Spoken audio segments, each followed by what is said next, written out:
Assalomu alaykum va rahmatullohi va barakatuh. Demak, bugun sizlar bilan 3-videomiz, adashmasam. Va bugun sizlar bilan nima haqida gaplashamiz deydigan bo'lsak, qimmat ekspert bo'lish haqida gaplashamiz. Ya'ni qimmat mutaxassis bo'lish. Am, bu video ko'proq kimlarga to'g'ri keladi desam, bu sohada ishlab yuribsiz, anchadan beri ishlab yuribsiz, lekin chekingiz oshmayapti. Ya'ni siz bitta daromadingiz bitta nuqtada qotib qolgan, va buni oshirishni xohlaysiz, lekin nimadan boshlash, nima qilishni bilmaysiz yoki o'zingizga ishonchingiz yetmaydi yoki qimmatroq aytishga mijozingizga yoki doimiy ishlab yuradigan ishxonangizdan qimmatroq so'rashga xijolat bo'lasiz, so'rolmaysiz. Xullas, mana shunaqa turdagi mana shunaqa muammolar ichida bo'ladigan bo'lsangiz, katta ehtimol bugungi darsimiz siz uchun manfaatli bo'ladi. Faqatgina mana dars ko'rib qo'ydim, voy zo'r ma'lumotlar berildi emas, unga borib amal ham qilish kerak. Xo'p, o'zi mana bu narsani umumiy nima deydi, taqdim qilish deydi. Ya'ni siz o'zingiz taqdim qila olishingiz. Ya'ni buni qanaqa tushuntirsam bo'lar ekan? 4 ta element bor. Sizni upakovka qiladigan, ya'ni biza sovg'ani, hadyani kimgadir bermoqchi bo'lsangiz, hadyani biz upakovka qilamiz-ku, uni u yoq bu yog'ini o'raymiz, chiroyli qilamiz, keyin lentichkalar qilamiz, ustidan har xil allambalo qog'ozlar bilan o'raymiz. Xuddi shunaqa siz ham o'zingizni ishingizni, o'zingizni mutaxassis sifatida taqdim qilayotganingizda, siz o'zingizni qanchalik o'sha qimmat ko'rinayotgan sovg'adek upakovka qiladigan bo'lsangiz, o'sha holatda yutib ketishingiz ehtimoli yuqori bo'ladi. Va tabiiyki bitta narsa bor bu yerda, o'zingizga bo'lgan ishonchingiz agar baland bo'lmaydigan bo'lsa, masalan, qarab, man sizlarga mana shaxsiy hayotimdan sizlarga bekitib o'tirmayman, misol aytaman. Endi konsultatsiya o'tishni boshlaganimda, u paytda adashmasam $70 edi konsultatsiyam. O'shanda o'zim ishonmasdim, konsultatsiya $70. O'zim ichimda, odam kelib qanaqa qilib 1 soatgina men bilan gaplashadi, $70 to'laydimi? $70 bu qancha bo'ladi? 700 ming bo'ladi. 700 ming nima 1 soat gaplashib 700 ming to'laydimi degan narsa menda bo'lardi o'sha paytda. Va shuni hisobiga bilasizlarmi, hech kimga sota olmasdim. Aynan $70 man ichimda qimmat-ku, arzimaydi deb o'tirganim uchun ham qarshidagi odam ham voy buncha qimmat degan narsa bo'lardi. Hozirgi holatda man o'zimga shunaqa pozitsiya qo'yganman, ya'ni man hozir u odamga anaqa qila olmayman. Ya'ni mana shu $70 ni 2-3 barobar qilib chiqara oladigan bilim bera olmayman. Ya'ni man u insonga yaxshilik qilyapman, man u insonga nima bilimim bo'lsa bekitmasdan berishga tayyorman degan pozitsiyada bo'laman va mani shu $70 konsultatsiya sotish uchun man $700 pullarni bilimimga, tajribamga, xatolarimga 700 dan ham oshib ketgan. Ya'ni o'rtacha hozirgi bozordagi kurslar narxini bilasizlar. Tikib yuborganman, ya'ni shuncha pul tikkanimdan keyin, demak, arziydi degan narsani o'zimga ishontirganimdan keyin odamlar sotib olishni boshlagan. Va hozirgi kunda masalan konsultatsiya undan ham qimmat, lekin odamlar bemalol sotib olishadi. Demak, eng avvalo ichkaridan boshlash kerak ekan.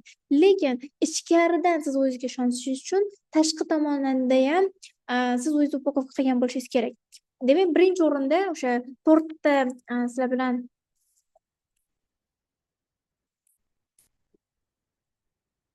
element haqida gaplashadigan bo'lsak, 4 ta element. Shu elementni o'zbekcha tarjimasini bilmayotganim yozib qo'ymaganda. 4 ta element haqida gaplashamiz. Sizni anaqa o'sha qimmat ekspertga aylantiradigan 4 ta element. Birinchisi, tabiiyki, bulardan hammasidan eng muhimi sizni o'zi o'sha tajribangiz va qimmatlikka arziydigan tajribangiz va bilimingiz bo'lishi kerak. O'shandan keyin bular haqida o'ylasak bo'ladi. Shu tomonni esdan chiqarmanglar. Demak, birinchisi siz o'zingiz balki bu narsani sizga hamma ham aytmas, balki bu narsani faqatgina yopiq kurslarda aytishar. Man bu yerda umumiy olib chiqyapman bu narsani. Bilmayman bu qanchalik to'g'ri yoki noto'g'ri. Siz o'zingizni tashqi ko'rinishingiz o'sha anaqaga to'g'ri kelishi kerak. Masalan, bu nima deydigan bo'lsa, tirnoqlar tozaligi, sizni kiyimingiz toza va ozodaligi. Man borib Zara'dan kiyim sotib oling demayapman. Toza, ozoda, dazmollangan bo'lishi, nima deyishim mumkin? Siz gapirayotgan gaplaringizda oldi qochdi gaplarni gapirmasdan, virus so'zlarni ishlatmasdan, o'zingizga ishonch bilan gapirishingiz, gapirayotganingizda ichingizda voy anaqa, voy bo'lmaydi degan narsalar, ovozlarni o'chirib qo'ygan holatingiz, sizni o'zingiz gapirganingizda faktlar keltirishingiz, ya'ni voy bilmasam o'zi shunaqa bo'lsa kerak, qilganmiz, yo'q o'zi shunaqaroqda degan narsalar emas. Aniq fakt. Mana men 7 ta pogotoka chiqib chiqarganman. To'g'ri, yettita potokdan hamma o'quvchi muvaffaqiyatli bo'lmagan, lekin muvaffaqiyatli bo'lmaganini ham sababi keltiradigan bo'lsa, o'sha darsga amal qilishmagan. Ya'ni mana shunaqa fakt bilan masalan gapirishingiz mumkin. Xatoyingiz bo'lsa ochiqchasiga tan oling. Har doim sotayotganingizda ham, boshqa narsa holatda ham samimiylik baribir yutib ketadi. Demak, keyingisi bu tabiiyki sizni aytaylik, ijtimoiy tarmoqlaringiz IT bo'lib qolar ekan. EJT qilgan. Mana ijtimoiy tarmoqlaringiz deymiz. Ijtimoiy deylik. Xo'p, sizni ijtimoiy tarmoqlaringiz bu sizni Telegram blogingiz bo'lishi mumkin, bu sizni Instagramingiz bo'lishi mumkin, bu sizni YouTubeingiz bo'lishi mumkin, farqi yo'q. Endi nimaga bu narsa muhim? Ijtimoiy tarmoqlaringiz chiroyli upakovka qilib qo'yishingiz nimaga muhim deydigan bo'lsa, agar mijoz qarab, voy bu o'zinikini o'zi birinchi eplab olsin, keyin menikini qilib beradi degan ularda his paydo bo'ladi. Ya'ni siz mijoz o'sha turganda, kirganda bu o'zini o'zi ijtimoiy tarmoqni yaxshi qilib olmagan, menikini anaqa qilib beradi degan narsa paydo bo'ladi. Va agar sizga o'ziga qimmat qilib, zo'r qilib upakovka qilib qo'yilgan bo'lsa, mijozda bu narsa ishonchi ham oshiradi. Shu. Keyingisi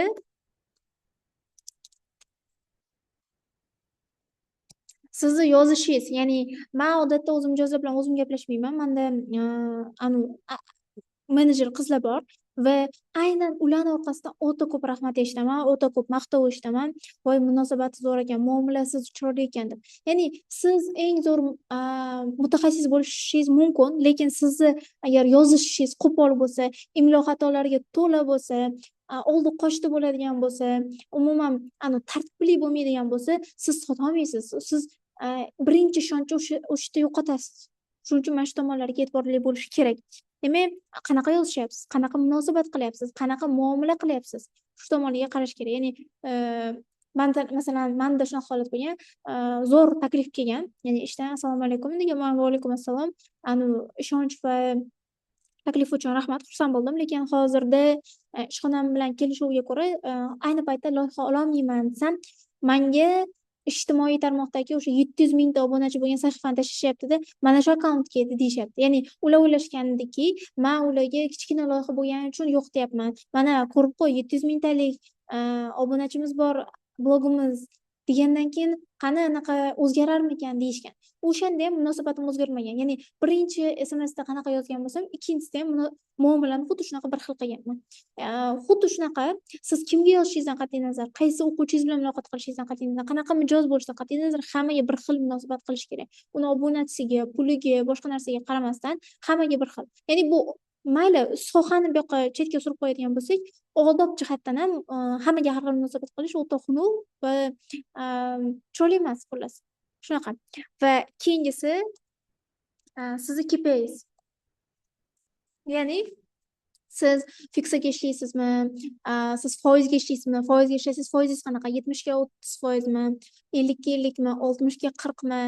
Sizni qanaqa tariflaringiz bor, qanaqa paketlaringiz bor? Masalan, men agar ko'chaga ssenariy yozib beradigan bo'lsam, olaylik, men ijtimoiy tarmoqlaringizda masalan bir oyda nechta kontent chiqadi? Olaylik 20+ ta kontent, 20+ kontent chiqadigan bo'lsa, 20+ ga yozib berishim olaylik masalan $5000. Endi $5000 bo'ladigan bo'lsa, men $5000 deydigan bo'lsam, mijozga faqatgina $5000 ga ha yoki yo'q deyish varianti bo'ladi. Agar men unga qarab, men hozir menda tarif bor. Mana hamma anaqalaringizni o'zim yozib beraman. Mana $5000. Mana ikkinchi tarifim bor. Skriptlarni o'zim yozib beraman. Lekin feedback berish, boshqa ssenariy syomkalarda qatnashish, buni qolgan o'zingizlar qilib olasizlar. Bunaqa holatda $3000 bo'ladi. Yana bittasi bor. Eng muhim videolaringizga faqat ssenariylarni yozib beraman. Unisi masalan 1,5 bo'ladi yoki 1200 bo'ladi. Mana shunaqa qilib kelishuv qilsam, yaxshiroq. Ya'ni odamda faqatgina $5000 tanlash yoki tanlamaslik emas, odamda mana shu 3 ta paketdan bittasini tanlash imkoniyati bo'ladi. Mana shu anaqalarni qarash kerak va sizlarga bitta do'stona tavsiyam, o'zingizlarni maksimum sotishga nima qilsam bo'lsa ham men o'zimni tiqishtirishim kerak, nima bo'lsa ham shu loyihada ishlashim kerak demanglar. Ya'ni qancha o'zingizlarni tiqishtirishga harakat qilsanglar, qancha ishga kirishga juda kuchli xohishinglar borligini ko'rsatgan bo'lsanglar, unaqa loyihada ishonchsizlik paydo bo'la boshlaydi. Masalan, menda mana ishlamayman degan holatimda ham mayli onlayn bo'lsa ham ishlang, 2 barobar to'laymiz degan takliflar ham bo'lgan. Ya'ni onlayn ishlang yoki keling biz bilan ishlang 2 barobar to'laymiz yoki mana bunaqa degan takliflar ham bo'lgan. Shu uchun demoqchi bo'lganim, kirameli, ya'ni kirani mani ishga olsin emas, nima qilsam man loyiq bo'laman degan pozitsiyadan qarasanglar, mindsetni o'shanaqaga o'zgartirsanglar, ish topish bilan Xudo xohlasa muammo bo'lmaydi.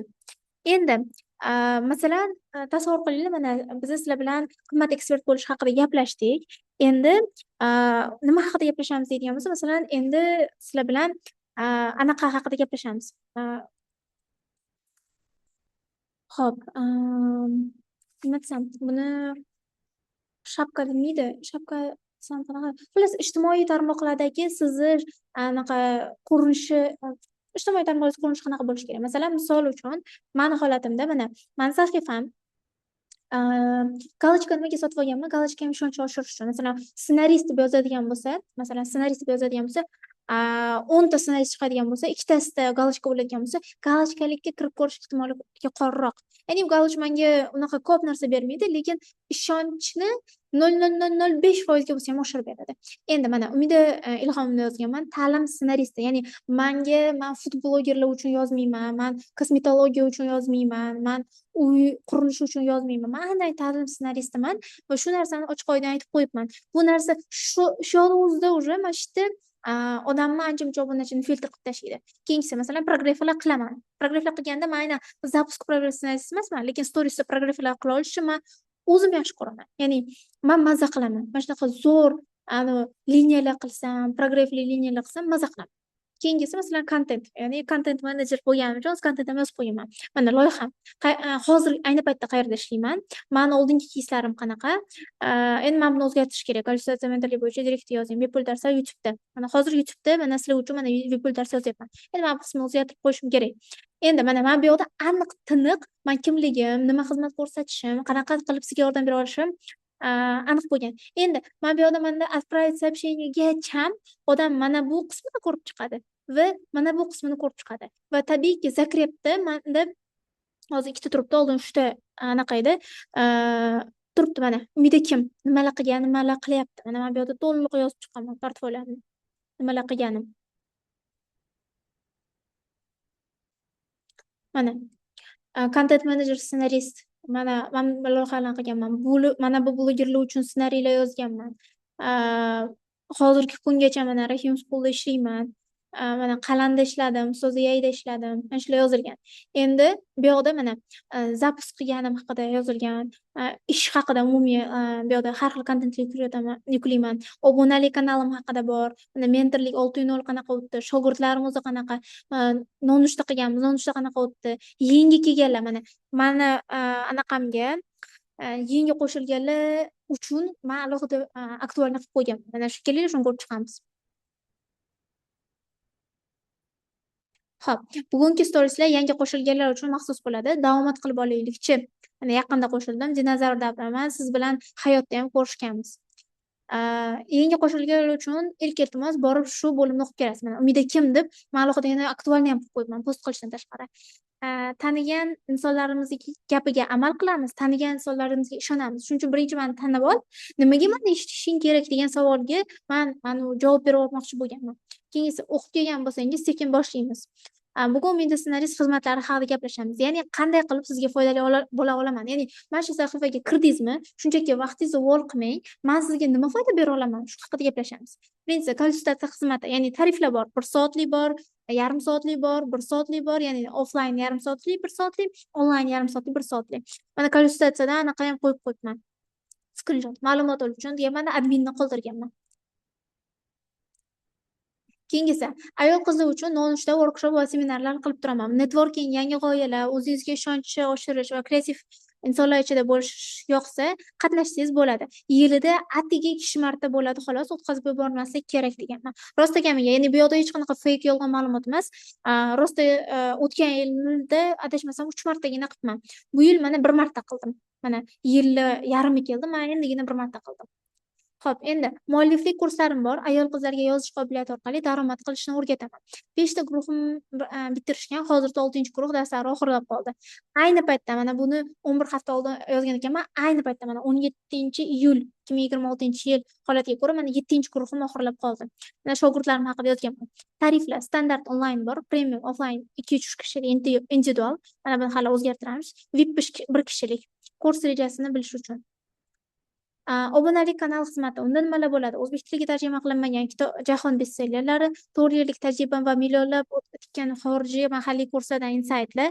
Faqat markaziy emas, balki psixologiya, tizimli fikrlash, biznes strategiyalar, xususiy intellekt haqida podkastlar, siz kabi o'sishga chanqoq mutaxassislar bilan networking va savol-javoblar.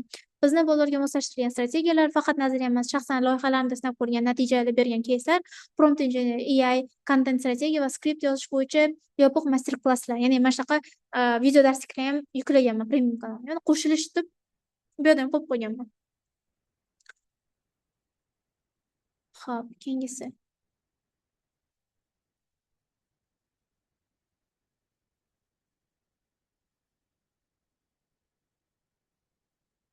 Klubim haqida izohlar bilan bo'lishmasam uyat bo'larman. Izohlar qoldirganman. G'oyalar juda ko'rishdaligi yoqdi. Mana tartibli, aniq, kitob o'qish vaqti yo'qligiga yordam beradi. Ishonib mana eshitib chiqdim, juda yoqdi. Ayniqsa xususiy intellekt kitobi haqidagi hatto kitob sotib olishga ham boshladim. Mana odamlar mani klubimga qo'shilsa, faqatgina kitoblarimni eshitmayapti, ular o'zi kitob o'qishni ham boshlayapti. Mana bu yoqda yana bloglar kurslarida onlayn offlayn dars o'tib berish xizmatimiz ham bor. Ovoz bilan eshitamiz qo'yibman mana. Degan O'zbekistondaligimda ham ko'p qiziq. Mana ovoz bilan eshitmaydiganlar mabodo bo'ladi deb subtitr ham yozib qo'yibman.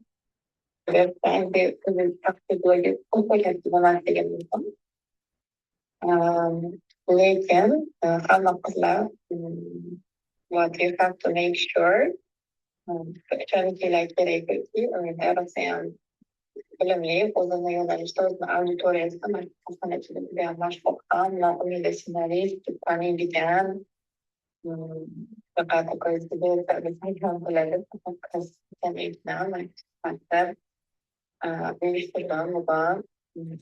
shunaqa. Endi mana dars o'tishim haqida ba'zi fikr. O'zi men dars o'tishim qanaqa deganda mana yozganman. Anaqalar yozishgan. O'ziflar yozishgan, o'shalarni qilib qo'yganman. Endi keyingisi hozircha shular edi. Kelajakda bundan ko'proq loyihalar qilish va milliardlab insonlarga manfaat keltirish ham nasib qilsin. Qaysi ma'lumotlar sizga yangilik bo'ldi bugundan deb dedimda, mana obunachilar yana ham yozishadi. Har safar yozinglar degan aniq undab turaman. Shunchaki o'zimga o'zim gapirmasligim uchun. Endi kelinglar aniqa mavzuyimizga qaytamiz. Qimmat ekspert bo'lishingiz uchun, demak sizda profil bo'lishi kerak. Bu faqatgina Instagramda emas. Telegramda qilsangiz undan ham zo'r. Telegramda chunki auditoriya loyalniyroq bo'ladi. Endi shapka profili, ya'ni mana bu qismda siz nima bilan shug'ullanasiz, sizni yutuqlaringiz qanaqa va odamlarni harakatga undaydigan nimadir bo'lishi kerak. Mana bizning holatimizda Kalchstat mentorlik bo'yicha direktga yozing degan narsa harakatga undash. Mani yutuqlarim, o'zim kimman? Mana 3 ta savolga mana shu qism javob berish kerak. Endi agar siz aytishingiz mumkin, "Voy Umida, men endi boshladim bu sohada, unaqa sizdagi zo'r natijalarim yo'q." Aslida men natijalarim unaqa zo'r emas. Endi emaklab yuradigan mutaxassis deb bilaman o'zimni. Balki emaklab emas, endi sudralishni boshlagan bir chaqaloq mutaxassisdirman.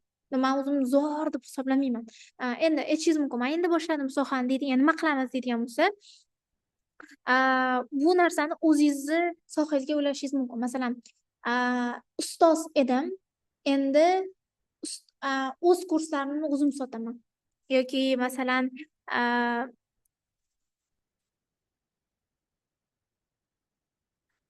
qizil diplom sohibasiman, endi bunaqa natijani zapuskda ham qilamiz.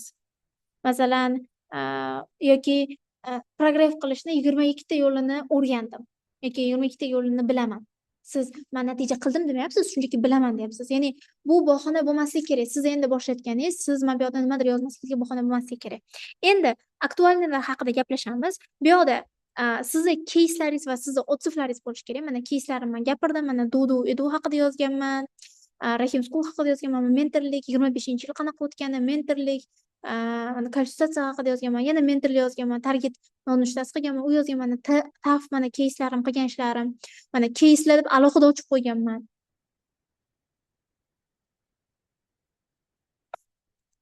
Bir narsani aniq ayta olaman, bu yoz Umid uchun rostakamiga sekin o'tdi. Qal'amuzda ajoyib hamkorlik qildik. Bu kompaniyada o'sdim, bilmaganlarimni o'rgandim, prografiya yozish ko'nikmam esa yangi darajaga chiqdi. Rahimov maktabimizni deyarli 90% ga to'ldirdik. Mijozlar hatto navbatda turishdi. Filialimiz bir donaga ko'paydi, jamoamiz kengaydi. Yangi maqsadlar ostonasida turibmiz. Target videolari umuman boshqacha tomondan ko'ra boshladim. Hozirgi videolarimizda lidlar qimmat bo'lmayapti. Mana odamlarning og'rig'i lid qimmatligi edi. Men mana shu og'riqni gapirib o'tyapman. YouTube'ga kirib keldim. Bu platformada ijod qilsa arzigulik ekan. Ustoz AI loyihasida menejerim va AI Blocks yordamida, ya'ni Ibrohim aytganman, Ibrohim yordami bilan YouTube ssenariylarini o'zim uchun qaytadan kashf qildim. Ko'p vaqtim va energiyamni shunga sarfladim. Yangi tanishlarim ancha ko'payib qoldi. Nimadir o'rgansam bo'ladigan, xulqlana oladigan, ilmiga havas qiladigan qizlar bilan networking yozning eng katta tuhfasi bo'ldi deya olaman. Shogirdlarim soni yana ko'paydi. Shogirdlik ichmoqchi bo'lgan ham kam emas. Bu hafta kamida 5 ta loyihadan birga ishlash taklifi tushdi. Eng muhimi esa shaxsiyatdagi o'sish. Aynan shunisi eng qimmatlisi bo'ladi. Yana endi bu anaqa ulab ketganman. Bu yoqda endi tartiblab chiqishim kerak. Ya'ni qanchalik siz mutaxassissiz. Voy. Qanchalik siz mutaxassissiz. Mana Umida kim? Mana bu narsa ochib beradi. Ya'ni qanaqa qilib siz bilan ishlash mumkinga mana yangi qo'shilganlarga degani bu, yangilarga. Ya'ni voy. Uzr, ming bor uzr. Mana Umida kimni bitta sizlarga namuna qilib ko'rsating. Mana bu ishni men hozir kelinglar, sizlarga o'zim haqimda gapirib beraman emas. Kelinglar qiziqarli qilamiz shuni. Kelinglar odamlar sizni har bitta storiesingizda kinoni ko'rgandek ko'rsin. Voy, keyingisi mayli, keyingi qismda nima bo'lar ekan? Voy, nimaga bugun storiesga chiqmadi degan narsa paydo bo'lsin. U uchun qiziqarli qiling. Ana o'zingiz ham maza qiling jarayondan, ya'ni men ijod qildim deb. Ko'rgan odam ham maza qilsin. Ya'ni ishni oxirgi marta 8 oy qilgan edim. Taxminingiz. Ya'ni ko'pchilik yangi qo'shilganlar faqat ssenariy sifatida tanishar ekan, lekin chuqurroq ma'lumot yo'q. Xo'p, Umida o'zi kim? U qanday bu nuqtaga yetib kelgan? Uzoq o'tmishga qaytamizmi? 20 ta olovdan keyin arxiv titishni boshlayman. Bu narsa yana axlat ko'tarishga. Chunki agar sizni so'rasangiz, bundoq qilib odamlar shunday narsa qilmasdan o'tkazib borayotgan bo'lsa, reaksiya bosmasa, javob yozmasa, like bosmasa, axlatingiz tushib ketadi. Keyin ko'pchilik obunachilaringiz ko'rolmay qoladi. Keyingisi, bu mening ilk ishim. 17 yoshimda bo'lganman. Bu dunyoda marketing degan soha borligini bilmasdim. Uyda qo'shnilarning bolasiga dars o'tish uchun flyerni TikTokdan o'rganib yasaganman. Natija, ikkita sotuv 100 mingdan 200 minglik so'mlik chek. Mana hozir o'sha paytdagi natijamni hozirgi kundagi metrikalarga moslashtirib, mana chek mana bunaqa ikkita sotuv qilib yozyapman. O'zi ikkita o'quvchi o'qitganman o'zi 100 mingdan berishardi demaganman-da. Keyingisi ilk ssenariylarim salfetkada yozardim. Keyin takomillashib qog'ozga o'tdim. Mana 2022 deganman. Bugungi kunda Google Docsda yozaman.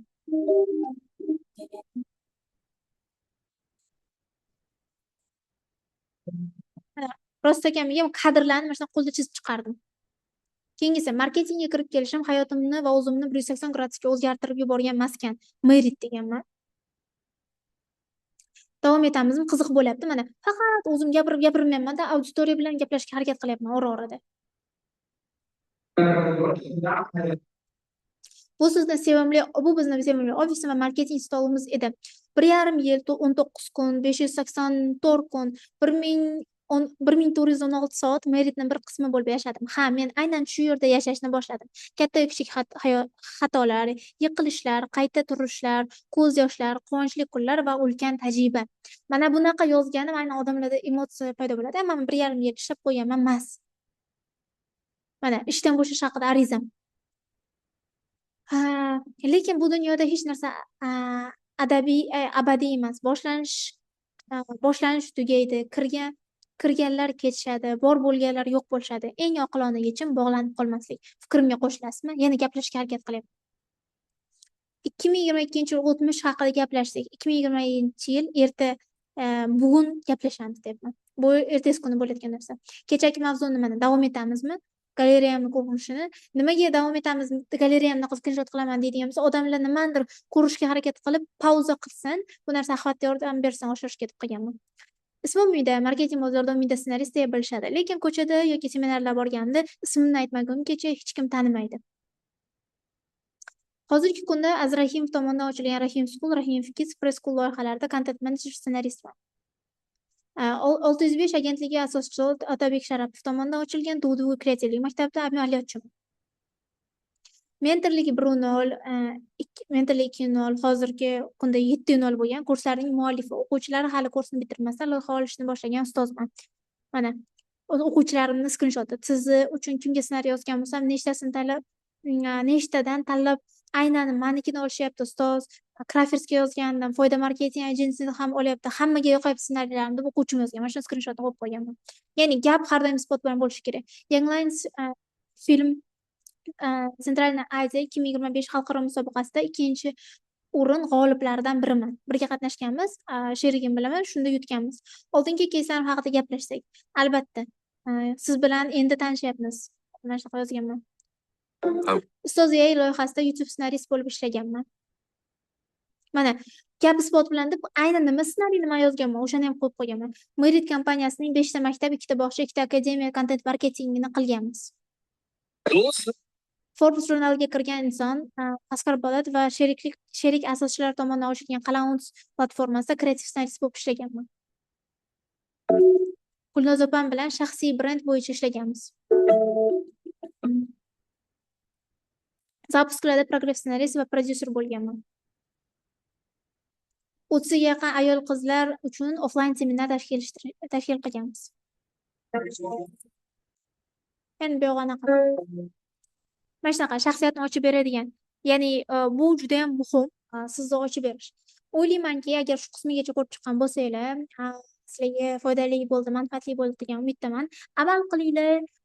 Faqatgina bu Instagramda bo'lmasin, Telegramni shaxsiy akkauntinglarni ham raspakovka qilib qo'yinglar. Chunki meni shaxsiy akkauntimga kiradigan bo'lsanglar ham yozib qo'yibdi. Blogim turibdi, o'quvchilarim anaqa natijalari turibdi, kanallarimga havolalar turibdi, portfoliyom turibdi. Portfolioga Telegramda kanalingizda albatta bo'lsin. Paragrafda ishlaysizlarmi, umumiy ssenariylarda ishlaysizlarmi, mobilografmisizlar, videografmisizlar, dizaynermisizlar, portfolio kanalingizda albatta bo'lsin. Sayt qilib bo'lib, wow, nimadirlar bo'lish shart emas. Oddiy Telegramda kanal ochib qo'ysanglar ham bo'ladi. Mayli, o'sha saytga ham yetkazsin hammamizni. Bu hozir imkoniyatingiz yo'qligi boshlanishingizni to'siq bo'lmasin. Umumiy ishlar haqida gaplashmoqchi edim. Vaqtingizga rozi bo'linglar. Foydali bo'lgan bo'lsa duo qilib qo'yinglar. Keyingi darslarda ko'rishguncha, agar izoh yozib qo'ysanglar, foydali bo'ldi deb nimadir foyda ola oldim, amal qila oldim deb zo'r dars bo'ldi deb izoh yozsanglar, keyingi darslarni tezroq yozishga ilhom bergan bo'lardi. Obuna bo'lib, qo'ng'iroq yoqib qo'yishni unutmanglar. Rahmat hammaga.